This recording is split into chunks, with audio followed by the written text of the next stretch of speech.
deberían de estar nuestras niñas de Guatemala jugando, desarrollándose y creciéndose, teniendo una infancia normal. Sin embargo, el día de hoy, 120 niñas están quedando embarazadas. Eso es lo que reportan las estadísticas. 120 menores que comprenden entre los 10 y los 18 años quedan embarazadas en Guatemala cada día. Desde el año 2009 se registran más de 7.382 partos. Y aquí hay que tomar en cuenta que existe un subregistro de niñas y madres que ni siquiera lo reportan. Esta cifra es mínima con los datos reales. Este es un drama que viene arrasando Guatemala en una sociedad que silencia, que no quiere hablar sobre este tema, que no quiere decir nada y prefiere dar la cara y no ver a sus niñas embarazadas. Según el Sistema Gerencial de Salud, IOSAR, que es una organización que trabaja con menores en riesgos y víctimas de la violencia sexual y doméstica, ha reportado que son los familiares y personas cercanas a estas niñas quienes abusan de ellas, quienes las violan y quienes las embarazan. Vamos a tratar el día de hoy un tema muy doloroso en Informe Especial.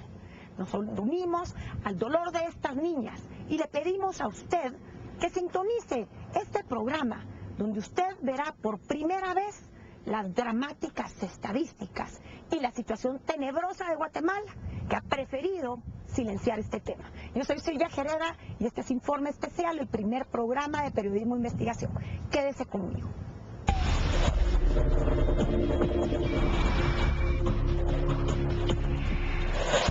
A lo largo de América Latina, los casos de niñas que resultan embarazadas por relaciones forzadas van en aumento.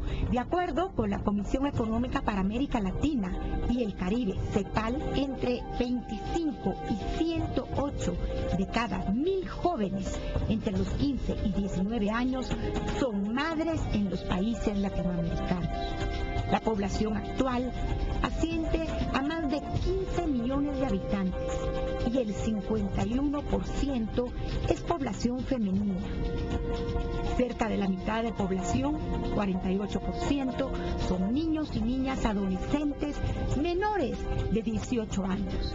Tenemos que pensar que el embarazo en adolescentes es un problema a nivel mundial. Claro que el 90% de las madres adolescentes las dan en países en subdesarrollo, como en el caso de Guatemala. Decimos, por ejemplo, que a partir del año 2008, que nosotras llevamos estadísticas, un 20%, un 22% de todos los partos en Guatemala se dan en mujeres menores de 19 años. Sin embargo, cuando entra en vigencia la Ley contra la Violencia Sexual, Explotación y Trata, eso es en septiembre del 2009, esa ley tipifica que toda relación sexual con una persona menor de 14 años es un delito de violencia sexual. Nuestra ley nuestra ley penal contempla que comete el delito de violación que tiene relaciones aún con el consentimiento de la víctima con menores de 14 años. Es decir, que en el caso de los embarazos, si hablamos de una menor que tuvo una relación sexual a los 14 años, obviamente el producto de ese embarazo va a ser a los 9 meses. Por eso contamos 14 años, 9 meses para atrás. Nuestro Código Penal va muy en consonancia con nuestro Código Civil. Recordemos que conforme la legislación civil, una menor, una adolescente de 14 años puede contraer matrimonio con la autorización de sus padres o de sus representantes legales. En ese sentido, el Código Penal contempla que, por ejemplo, una niña de 15 años se considera que las relaciones sexuales y producto de esas relaciones, el embarazo es una relación consensuada, en tanto que menor de 14 años pues se considera definitivamente que es una violación. Salud de la pequeña Dafne, una niña de 9 años que el pasado 27 de enero se convirtió en mamá. Dio a luz a una bebita de casi 3 kilos y 50 centímetros de largo. El director del Hospital General de Occidente, Enrique Rábago Solorio, detalló que el estado de salud de ambas fue estable, por lo mismo ya fueron dadas de alta. Vamos a escuchar la voz del director del nosocomio. Efectivamente, hace algunos días tuvimos en este Hospital General de Occidente la presencia de una menor de 9 años de edad, la cual dio a luz a otra bebé, afortunadamente, y gracias al equipo médico, bastante buena salud, tanto la madre como el niño. Bien, pues ahora las investigaciones estarán en manos de la Procuraduría de Justicia del Estado, ya que el causante de lo que puede ser una violación o un abuso sexual es un jovencito de 17 años, el cual ya está siendo buscado por las autoridades. Aunque después de las investigaciones de la Procuraduría de la República de México se determinó que Dafne no tenía 9 años, sino 13, fue evidente que quien la violó fue su padrastro, un hombre de 44 años que fue detenido y guarda prisión por el hecho. Para Guatemala, el tema de cómo combatir la esclavitud sexual, la trata de niñas, la violencia doméstica, realmente no ha sido una prioridad. ¿Y qué más que las estadísticas del Ministerio Público para demostrarnos que en el 2012, por ejemplo, solo 13 personas fueron detenidas por estos delitos? Del 2008 a la fecha se contabilizan únicamente 37 sentencias. Esto realmente es una desproporción que ejemplifica cómo el sistema de justicia, el Ministerio Público y las organizaciones que velan o deberían de velar por la niñez tienen abandonadas a las menores que están siendo víctimas de violencia sexual. En el Ministerio Público se contabilizan 319 víctimas de explotación sexual o esclavitud. Esto es solo una pequeña cifra.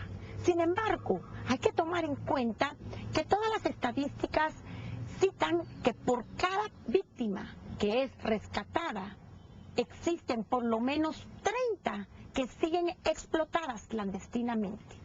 Así las cosas, y si seguimos la estadística de 319 víctimas que registra el Ministerio Público, podríamos concluir que son más de 9.750 las niñas que en estos momentos, mientras usted ve el programa, están esclavizadas sexualmente en Guatemala. Una situación dramática. Hemos encontrado en todos los casos, no en todos, pero en muchos de los casos de embarazos de menores de 14 años, un cierto grupo en donde son relaciones consensuadas, podríamos decir, pero la mayoría de los casos, desafortunadamente, los agresores son parte del entorno familiar. Estamos hablando de familiares, de parientes, de un tío. Tuvimos un caso específico en donde era el padre que había violado desde la hermana más grande, la mediana y la pequeña, que fue la que nosotros tuvimos conocimiento. Estas son situaciones que definitivamente no podemos permitir que se den. En Guatemala se estima que más de 1.000 niñas quedan embarazadas cada año. A ellas no solo les es destrozada su vida y vedado su derecho de jugar en parques como estos, de educarse, de tener sus amigas y una vida normal donde puedan crecer, sino que también se les marca emocional y físicamente. Y además se ha detectado que el despunte de mortalidad infantil y de mortalidad materna es mucho más alto desde que nuestras niñas están engendrando bebés. El Observatorio de Salud Reproductiva, OSAR, ha informado que los casos de menores de edad gestante siguen en aumento y Guatemala ocupa los índices más altos de América Latina, pues el 25% del total de partos en este país se reporta en mujeres entre los 10 y 19 años. Una situación terriblemente dramática. Problemas como complicaciones durante el parto, desnutrición, violencia, anomalías congénitas en el recién nacido, partos complicados. El 50% de los embarazos en menores de 14 años se van a resolver por medio de cesárea, porque es evidente que la pelvis de la niña no se ha desarrollado, entonces no va a permitir la salida del recién nacido. Hablamos del 26% de embarazos en adolescentes, esto es entre 10 y 19 años. Como hay una tríada para los embarazos en adolescentes que tiene que ver con ruralidad, pobreza y falta de educación, vemos que los departamentos como Huehuetenango, como Quiché, como Alta Verapaz, Petén, San Marcos son los que más casos de embarazos en adolescentes van a presentar. ¿En qué hemos avanzado? En desnaturalizar esto. O sea, ahora cualquier niña que llega a un servicio de salud y que tiene 14 años y está embarazada o tiene un bebé, es denunciado el caso y notificado a la PGN para que se realice el estudio y se decida, en base a los derechos de la niña, qué es lo mejor para ella. De los casos de trata de personas, recordemos que eso es parte del crimen organizado, es decir, esto es uno de los grandes tentáculos del crimen organizado. Por supuesto, ha costado, ha habido pues definitivamente casos en donde nos hemos visto desencantados, digamos, pero hoy vemos cómo en el caso que nos ocupa, en el caso del magistrado Barrientos, realmente es de aplaudir la actuación del Ministerio de Gobernación y del Ministerio Público, porque siendo él un magistrado de la Corte Suprema, eso se deja por un lado y se lleva ante la justicia para que sea juzgado conforme todas las garantías constitucionales, pero que sea juzgado y pues que se lleve a una decisión por parte de los jueces. De 1999 al 2012 se han dado avances en los ámbitos de la legislación, la institucionalidad y las políticas públicas relacionadas a la niñez y adolescencia. Sin embargo, el país se ha convertido en uno de origen, tránsito y destino de trata de personas, que durante los últimos 12 años, según datos recabados en ese periodo y reportados por la Policía Nacional Civil y la CICIG, reporta 6.575 muertes violentas de mujeres. 75 de estas muertes se han producido solo en el mes de enero del 2013. A nivel de justicia, el tema de la impunidad contra todos esos degenerados y agresores de las niñas es absoluto. Datos de la Procuraduría de los Derechos Humanos reportan, por ejemplo, que del año 2008 al 2011, el 88% de las niñas que denunciaron violencia sexual y esclavitud sexual ni siquiera llegaron a un juicio, permanecieron impunes en un 86%. Y el año más aberrante para estas menores fue en el 2009, cuando más del 93% de las denuncias de violencia sexual quedaron impunes.